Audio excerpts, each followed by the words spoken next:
This is the digital channel of the General Overseas Service of All India Radio. I am Manoj Mainkar, and in the next half hour, I'll bring to you news updates from India and around the world, awareness videos on coronavirus by Government of India, and a lot more. We'll begin with the news updates.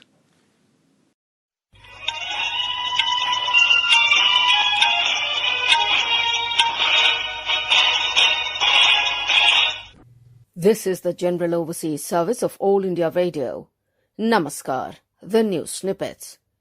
External Affairs Minister Dr. S. Jaishankar met with Chinese State Councillor and Foreign Minister Wang Yi on the sidelines of the SCO Council of Foreign Ministers meeting in Moscow. India has strongly conveyed to China the deployment of large number of troops along the line of actual control in Ladakh was against bilateral agreements.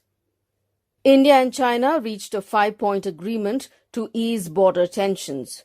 Both sides should take guidance from the series of consensus of the leaders and not allow differences to become disputes. The two sides also agreed that the current situation in the border is not in the interest of either side. The border troops of both sides should continue their dialogue, quickly disengage, maintain proper distance, and ease tensions. Both countries agreed to abide by the existing agreements and protocols on the boundary affairs, maintain peace and tranquility, and avoid action that can escalate matters. Further, confidence-building measures should be expedited as soon as the situation eases, the two foreign ministers in a joint statement said. Prime Minister Narendra Modi will participate in Grah Pravesham and inaugurate 1.75 lakh houses built under Pradhan Mantri Awas Yojana Grameen in Madhya Pradesh tomorrow through video conference. All the houses were completed during the pandemic. India's COVID-19 recoveries have crossed 3.5 million.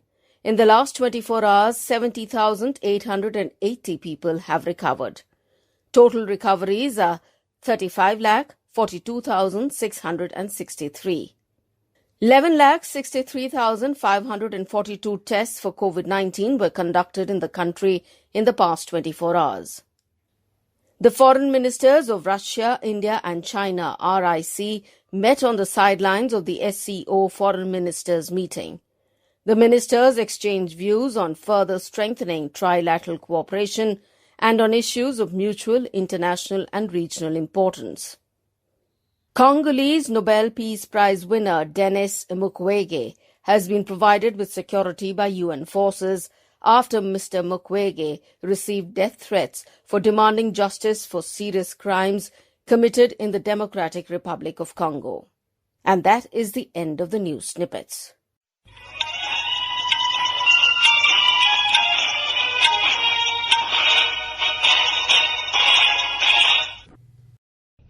Rakesh ji lives in New Jersey.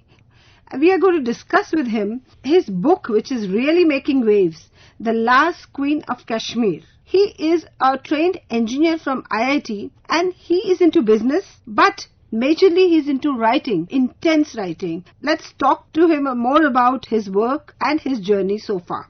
Rakesh ji, welcome to the studio. Thank you. Your book, The Last Queen of Kashmir. I mean, everybody is talking about it. We know it is about a queen, the last queen of Kashmir, Kota Rani. But it's a fiction. It's not a literal account of that time.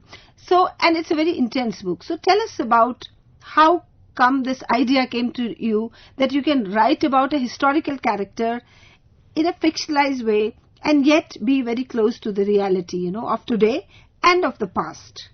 First, she's probably the greatest queen that ever ruled in India. Second, she ruled over a kingdom that now is commonly acknowledged as having had greater impact on the known world in the first millennium than any other place.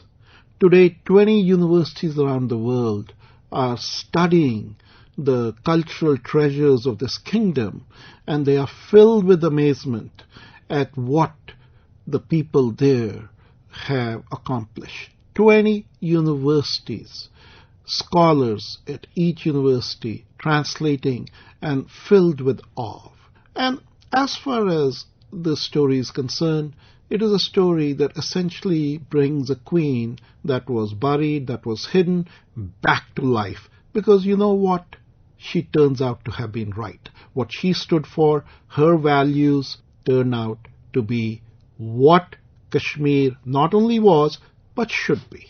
After reading your book, one gets an impression that Kota Rani's Kashmir was as complicated, as much in turmoil as Kashmir today is. And in your narrative, you have kind of, at some level, tried to club the two eras together also, in a very interesting way. So tell us about how Kota Rani's Kashmir was, and how do you link it to today's Kashmir? What was the legacy of Kota Rani? Did we forget it? Or some part of it, did we own it and it's still with us around? So it's pretty clear that the legacy of Kota Rani, I did not make any attempt to link the past, present and future. But it turns out that Kashmir, for thousands of years, has been a frontier state of India. India had a forward policy that was executed by Kashmir.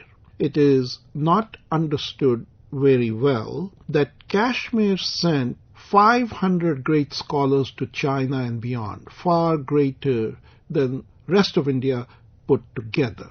So this is an extraordinary kingdom, which was a magnet civilization, which drew upon scholars from all of India, and not just India, from China, from other places that came there. It was a center of learning. Sharda Peeth University was a great university. Sharda language today resides in Gurmukhi. 30% of Gurmukhi is Sharda language. So it was a great civilization. She was the ruler, but more important than the ruler, she was the trustee. When she was a ruler, her kingdom faced not one, but two savage attacks by Turkoman armies. One was led by Dulacha, the other was led by Achla. The first one completely devastated the valley. They came, and the historian tells us that they were so awful, so bad, that they were like locusts. Not even a blade of grass was left in the valley. But here is the Kota Rani miracle, that in spite of these external challenges, in spite of internal challenges that were created by newcomers who had entered her land, she held her society together. She held her people together. The historian says she created unbelievable wealth. There is a king in Kashmir that's very popular. His name is Badshah. Now, I'm going to discomfort everybody saying that the Badshahi was far greater than the Badshah because of four things. She not only faced external enemies that he never faced, she created wealth of an extraordinary level in spite of being wiped out. She created public infrastructure. Kashmir has periodic floods. She is the first ruler to build a bypass canal to save the capital city. It's called Kotkol. Kol meaning canal, Kot after her name. It still exists today. People have no idea who was the Kot behind the Kotkol. So this was a very extraordinary woman, Badshahi, preeminent ruler of Kashmir, a preeminent queen of India. Very, very interesting. I must ask you this question. Kota Rani is an actual historic figure, and this book is a fiction. It's not a realistic narrative. It's not a historic book. It's a fiction. How close is the character of Kota Rani in your book to the real Kota Rani? Kashmir was the center of literary writing. In fact, the word Sahitya, literature, was born in Kashmir. And Kashmir had several great traditions. So, for example, you certainly had history being an eyewitness account to the degree that there is one. You had itihasa, you had katha, you had kavya. So these were all different genres. Now, each genre had very precise canonical rules. And within these canonical rules, there was interplay, there was synergy. So, for example, a katha incorporated history, incorporated itihasa, and this incorporation and synergy had very precise canonical rules. So, let me say this. It took me 7 years to collect the historical facts on Kota Rani. Everything that is known about her is accurate. So, in that sense, it reflects history. Now, what is it that when you move from history to itihasa, what is it that you're allowed as a degree of freedom? Kalhana says, when history is art, it's subjective. It's not objective as it's in the West. The degree of freedom that he gives you is this. He says, that subjectivity, that art that you introduce should only be to the degree that it helps you create better clarity in the minds of the reader. So when you read the story, you will feel that it's visual. You will feel that you are seeing this the way Sanjaya in Mahabharata describes the battle scene to blind Dhritarashtra. So you will see that. But now, there is a higher order of katha. In katha, you, in addition to this, are able to now introduce the idea of rasa. Rasa, the stable emotion. It's not just your mind that's experiencing the truth. Now it's your emotions that say, you know what, this is true. This is true about Sita. I feel it. It's not, I know it. I feel that Sita is right here. I feel Ravan is wrong here. And so rasa is introduced. Now, what degree of freedom does rasa introduce? Okay, rasa gives you a little bit of freedom, which is that you can do some slight time shifting. So events can be sequenced slightly differently. As long as they are accurate, you can shift them because you want the flow of rasa. And finally, where there's a conflict between tactical fact and rasa, Anandavarna clearly says rasa has to hold supreme. So these canonical rules have to be followed very rigidly to create a masterpiece epic. So this is a katha, itihasa katha. It is an epic story. Okay. And so there's no wandering of fiction. This is not the author's make-believe ideas. No. It is realism. It is basically respecting the science, the art, the craft of Indic literary writing as practiced in Kashmir for thousands of years. How did you discover Kota Rani and how did you felt compelled to tell the story to the world? Well, I stumbled on Kota by accident. I was researching my wife's last name Dhar, and I was reading the story of Pandit Birbal Dhar, who was a leading nobleman when the Afghans were ruling Kashmir in the 18th century. So Birbal Dhar took his son-in-law because people asked him, and he escaped to go to Maharaja Ranjit Singh to get his help. He left his wife and his daughter-in-law with the milkman, Qudus. Qudus didn't betray them. His cousin, Tilak Chand Munshi, betrayed them. The Afghan governor rushed his troops. They grabbed the daughter-in-law, and eventually she was sadly and tragically shipped as a slave to Afghanistan and sold off. His wife, who was also a noted beauty, before they could capture her, she swallowed poison. Our oral history says that her last words were, "There will always be a Kota Rani. Remember me to my husband." I felt sad. This was such a tragic story. But the question arose in my mind, why in this moment of her last moments on earth, why did Birbal's wife not invoke the Devi, not invoke Shiva, she invoked a real live person who was the symbol of feminine resistance, Kota Rani, that until the 18th century a Kashmiri Panditani was evoking. So I said, I gotta find out. I thought I knew a lot about Kashmir. I knew nothing, and I could find nothing. She had been completely buried. Nothing was there. It took me 7 years to collect materials from India, from Pakistan, from England, from leading universities in Germany, Austria, Sweden. And then finally, this faint whisper turned into a voice, into a person, into a civilization, and I was struck. And why is it important today? Because it turns out that Kashmir was unique in the world, that it had created a way of life that said, you can be all that you want to be. A way of life that said, you can have total fulfillment and liberation while alive. No such notion of in heaven or afterlife. It was the most pro-life way of life known to humanity. It was a way of life where the feminine women ruled supreme. Kashmir was called Stri Desh, and that was the name that was given to it, Stri Desh. Stri meaning woman. And it was the tutelar deity of Kashmir was Sharda. Sharda, the divinity that stood for three things: knowledge, beauty, and consciousness. So it was a remarkable way of life that had created unbelievable wealth, prosperity, fulfillment, happiness, joy. Not a surprise that the notion of Swatantra, individual freedom, what we call our individual human rights, was core to Kashmir. The notion that the world is one family, Vasudeva Kutumbakam, comes from a Kashmiri text, Panchtantra, written by Pandit Vishnu Sharma.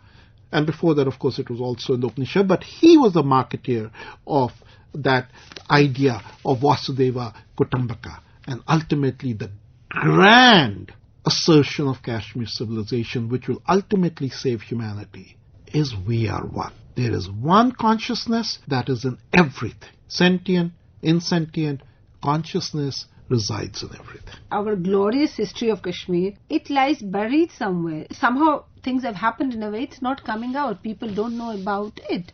Tell us more about it. How was that civilization linked to the larger Indian civilization at that stage, or later? What are the connections between the two? Kota's Kashmir represents an incredible inspiration, not just for Kashmir. Kota's Kashmir emerges as a beacon light of what is the way that everybody finds inclusivity. Everybody can progress. So it is now the time is right for Kota's Kashmir. You look at Ayurveda, Charka was Kashmiri. You look at yoga, Patanjali was in Greater Kashmir, Yoga Sutra was written in Greater Kashmir. You look at the number 0, the earliest text where we see the number 0 is the Bashkali manuscript that was found in Kashmir, which is about mathematics problems that merchants had to solve so that they could do their business. You can take any story writing, literature, music, Sarang Sharma, Kashmir, musical scales were discovered in Kashmir. All of Indic culture, Natya Shastra written by Bharata. Now Sanskrit, grammar written by a Kashmiri, binary theorem, Pingla, Fibonacci series. So I can go on and on and on. Why is it Shankaracharya came to Kashmir? Yes. Why is it that in Benares, Varanasi, before the graduates could graduate, the last thing they did was they would face Kashmir and they would take the first step Towards Shardapit. Shardapit. Yes. So I can go on and on. And the point is, it's not sectarian. The point that I want to communicate is that up to the first millennium, Kashmir Valley had the same role for guiding humanity the way Silicon Valley with its technology is shaping the current millennium. So moving on to another factor, I like the cover of your book. It is so beautiful. I mean, it is you're the female protagonist. She comes out so brilliantly, and that dejor, that that Kashmiri icon of symbol of marriage that she wears, and the moon behind, and the crown on her head. It is brilliant. How did you get this idea, and what are you trying to tell through this picture to people? The first thing in the cover, when you look at her face, what do you see? Right? You see the lipstick, she's looking very beautiful. Yes. She Powerful. is powerful. She is preparing to meet somebody, right? She's decked up, all decked dressed. up. Yes, sure. She's all decked up. Yes. And where is she looking? Where is her eye? Where is her eye staring? In front. Straight? Straight, yeah. Ahead, right? Yeah. Where is she looking? She is looking out in infinity at you, dear reader. Okay. She's looking at you. So philosophic. She's wearing this outfit, right? Okay. What's the color of the outfit? It is... white, right? It's sort of a grey-white, Yeah, right? grey-white. When do we wear white in Kashmir? Oh. It's a funeral outfit. Okay. right? She is still wearing the de jure, right? So she is saying, I'm married to the person I love, or whatever I love. That's her de jure, right? What light is bathing her? Silver moonlight. Silver moonlight is the light of Sharada Devi. Oh, fantastic. The moon is a symbol of Sharada. But what is hiding behind her back? Do you see? Darkness. Darkness, Yes, right? it is. Do you see a figure here? He is disguised. Hideous, You can't hideous. read him, Yeah. right? He is hiding his thoughts. He's hiding his true intention. His heart is not clear. But what do his clothes give away? The white is the funeral. Yes, and What the is red. the blood red? But at the end of the day, what is the overall background color? Dark blue. What does dark blue represent but the color of Shiva consciousness? Oh, it is philosophical. It's wonderful, wonderful. So It is very moving, as you rightly it's a said. very moving Yes, cover when yes. you study it, look at it. She is simply saying, I am looking at you. This is me. This is my movement. This is my situation. But I am fearless, right? Do you see any fear? And that's what Brilliant. she's telling you. Whatever may happen, be fearless, do your dharma. It's really brilliant. The cover, it is a complete story in itself. Khalsa wants to have more Kota Ranis in our society. It was sheer pleasure talking to you. I am so moved by what you all told us. I'm feeling very proud even as a Kashmiri, as an Indian. As a woman particularly. You are tuned to the General Overseas Service of All India Radio. We now bring you today's commentary, India-China Talks at SCO Meeting. It is scripted by Dr. M.S. Pratibha, Strategic Analyst on China. India's commitment to the Shanghai Cooperation Organization SCO underscores its desire to strengthen cooperation in Eurasia.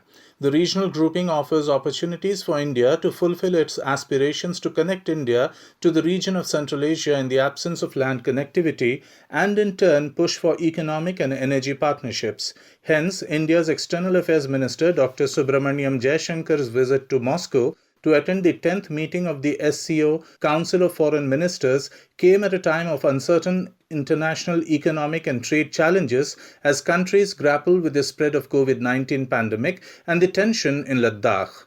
India is scheduled to host the SCO heads of government on 29th and 30th November 2020 for the first time.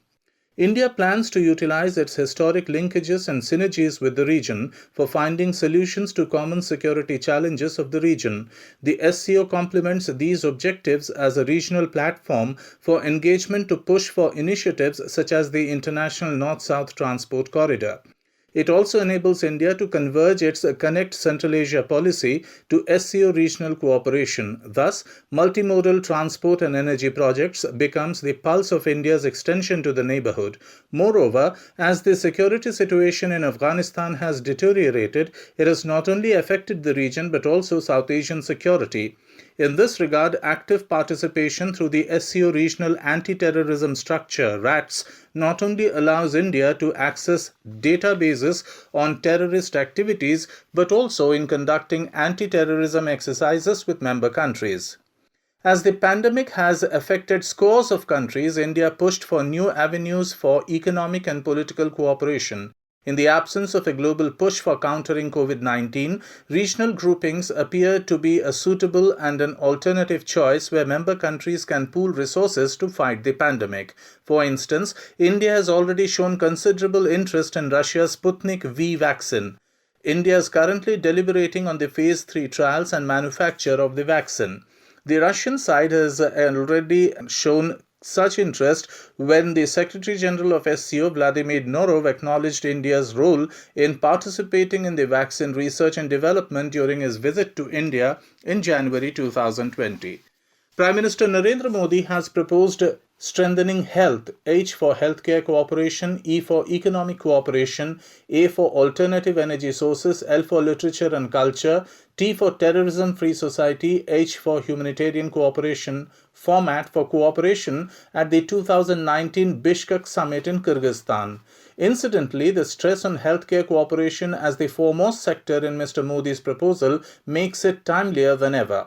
Apart from regional security issues and economic and trade challenges, India's participation in the Council of Foreign Ministers meet took place in the backdrop of the tense military situation in Ladakh and the need to de-escalate hostilities. On the sidelines of the SCO meeting, Dr. Jaishankar met Chinese Foreign Minister Wang Yi to find ways to reduce border tensions.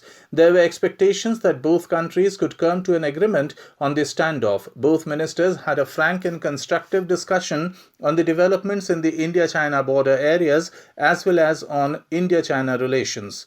The two ministers agreed that both sides should take guidance from the series of consensus of the leaders on developing India-China relations, including not allowing differences to become disputes. The two sides agreed that the current situation in the border areas is not in the interest of either side. They agreed, therefore, that the border troops of both sides should continue their dialogue, quickly disengage, maintain proper distance, and ease tensions.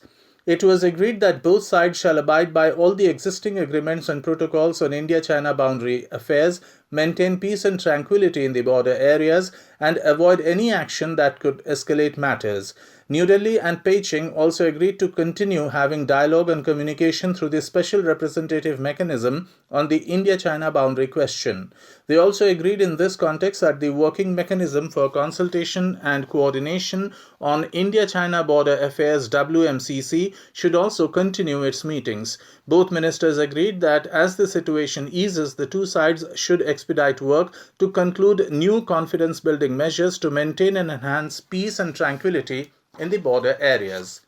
That was today's commentary, India-China Talks at SCO meeting. It was scripted by Dr. M.S. Pratibha, strategic analyst on China, and read by Kaushik Rai. This broadcast came to you from the General Overseas Service of All India Radio. This broadcast came to you from the digital channel of the General Overseas Service of All India Radio.